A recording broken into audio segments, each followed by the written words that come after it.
компанияда ең бірінші қандай кремдерді қолданып көруге болады деген ханымдарға мен осы 3 кремді ұсынамын. Өзі маржан, өзі арзан, осындай қолжетімді табиғи құраммен осындай кремдерді ұсынамын. Ең бірінші бұл Карич брендінің японский технологиясымен жасалған Е витамині бар молочко крем. Бұл бетті ылғалдандырады, нәрлендіреді, беттің әжімдерінің кетуіне көмектеседі. Екінші бұл сот крем, құрамында табиғи коллаген бар. 100 мл, жаңағыдай объемы үлкен, ұзақ уақытқа жетеді сізге. Бұл беттегі әжімдерді кетіруге көмектеседі, өте күшті көмектеседі беттің әжімін кетіруге.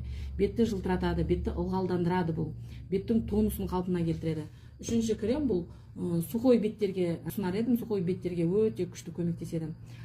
Шелушение кезінде, прыщиктер көп шығатын болса, бұл витаминмен қамтамасыз етеді, бетті тегістейді, нәрлендіреді. Беттің тонын қалпына келтіреді, бір қалыпты қылып, мысалы, дақтардың кетуіне көмектеседі. Осы кремдерді ұсынар едім. Мысалы, мынаның бағасы 2800 теңге, мынау 2400 теңге, мынау 1600 теңге. Қолжетімді, өте сапалы, бар сапалы кремдер деп айтар едім.